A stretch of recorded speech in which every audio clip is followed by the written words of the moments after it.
মেহেদী হাসান মিরাজ এই মুহূর্তে বাংলাদেশের সবচেয়ে পলায়নপর, সুযোগ সন্ধানী এবং ঝোপ বুঝে কোপ মারা ক্রিকেটার কিনা এই প্রশ্নগুলো আমি আগেও তুলেছিলাম। 28 ফেব্রুয়ারি 2026 আমি প্রশ্নগুলো আবারও তুলছি, কেন তার সুনির্দিষ্ট ব্যাখ্যা আমার কাছে আছে। শুধু তাই নয়, এই মেহেদী হাসান মিরাজ বাংলাদেশ ওয়ানডে টিমের ক্যাপ্টেন এবং মেহেদী হাসান মিরাজ ওয়ানডে ক্যাপ্টেন্সি পাওয়ার পরে বাংলাদেশ ওয়ানডে দলের পারফরমেন্স দিনকে দিন নিচের দিকে। আমি আগেও একটা ভিডিওতে বলেছি, আবারও বলছি, বাংলাদেশ ক্রিকেটে এ যাবৎকালে সবচেয়ে বাজে বা জঘন্য যে ডিসিশনগুলো নেওয়া হয়েছিল বা হয়েছে তার মধ্যে টপমোস্ট জঘন্য ডিসিশন হচ্ছে নাজমুল শান্তকে ক্যাপ্টেন্সি থেকে সরিয়ে মিরাজের পার্সোনালিটির একজনকে ওয়ানডে ক্যাপ্টেন্সি দেওয়া। মিরাজকে কেন আমি সুযোগ সন্ধানী বলছি? ইন্টারন্যাশনাল ক্রিকেটে মিরাজ সম্পর্কে একটা অভিযোগ প্রায়ই শোনা যায়, দর্শকরা করেন, তাদের টিমমেটরা বিভিন্ন সংশ্লিষ্ট মহলে বলেন। দলের ব্যাটিং এর অবস্থা যখন ভালো, মিরাজ টুক করে যাই একটু ব্যাটিং করে আসি, 3 করি 4 করি 5 করি। দলের অবস্থা যখন খারাপ তখন সে দায়িত্ব নেয় না। সবশেষ ওয়ানডে ওয়েস্ট ইন্ডিজের সঙ্গে উদাহরণ, মিরাজ শেষ পর্যন্ত গিয়ে 9 নামছে, ওই যে দায়িত্ব নিতে হবে কিংবা সিচুয়েশন ক্রাঞ্চ, বল করতে যাবেন, যখন দেখবেন অপোনেন্টের উইকেট পড়ে গেছে দুটো টপাটপ, তখনই মিরাজ বোলিং।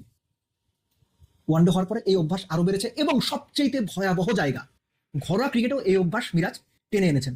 28 ফেব্রুয়ারি 2026 তারিখটা কেন বলেছিলাম? এই দিন বিসিএল ওয়ানডেতে মিরাজের সাউথ জোন ইস্ট জোনের বিপক্ষে ম্যাচ খেলেছে, হেরেছে। সাউথ জোন 180 করেছিল, মোটামুটি একটা অনায়াস জয়ের দিকে যাচ্ছিল ইস্ট জোন।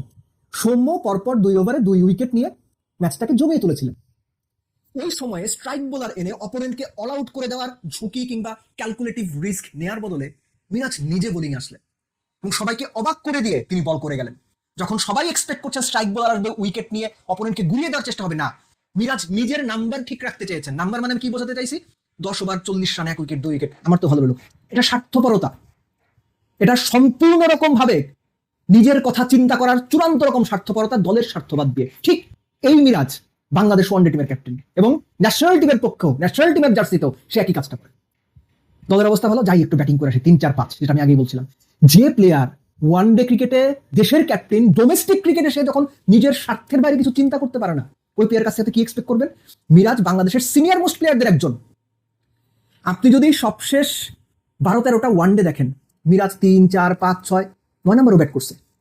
5 নম্বরের মতো ক্রুশাল পজিশনে সবশেষ আমি যদি 13টা ওয়ানডে হিসেব করি, মিরাজ 5 বার ব্যাট করছে, এর মধ্যে 1 বার ছাড়া বাকি 4 বার তার স্ট্রাইক রেট 70-এর নিচে। এই যে মিরাজ 3, 4, 5, 6 ব্যাটিং করতে চলে যান, সাধারণ সামান্য ক্রিকেট বোঝা মানুষও বলবে না তার স্কিল টেকনিক 3, 4, 5, 6 ইন্টারন্যাশনাল ক্রিকেটে ওয়ানডেতে ব্যাট করার উপযোগী। মিরাজ সেটা মানবেন না, তার প্রমাণ করতে হবে তিনি ব্যাটসম্যান এবং দল ডুবছে। বোলার মিরাজ ঘরোয়া ক্রিকেটেও যিনি নিজের স্বার্থের কথা চিন্তা করেন, তিনি ইন্টারন্যাশনাল ক্রিকেট তারা বেশি করবেন এবং সেটাই হয়। সবশেষ কত আপনার 13 ওয়ানডেতে বোধ হয় মিরাজের উইকেট মোটে 11টা। মিরাজের রিসেন্ট পাস্টের যে performance, one day performance, trust me, তিনি ক্যাপ্টেন যদি না হইতেন এই পারফরমেন্স নিয়ে দলে থাকতে পারেন কিনা কোনো ক্রিকেটার, সেটা নিয়ে সিরিয়াস প্রশ্ন উঠতো। কিন্তু বাংলাদেশের সমস্যাটা কি? বাংলাদেশের প্লেয়ার বা টিম সিলেকশনের সময় নাম অনেক প্রাধান্য পায়। মেহেদী মিরাজের নামও সেই প্রাধান্য পাওয়া নামের লিস্টে আছে, আর তিনি তো ক্যাপ্টেন।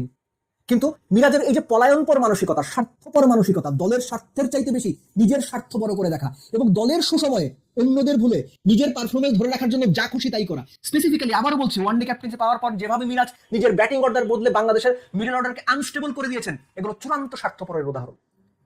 সো 2027 বিশ্বকাপ মিরাজের নেতৃত্বে বাংলাদেশ খেলবে কিনা ওয়ানডে বিশ্বকাপ আমি জানি না।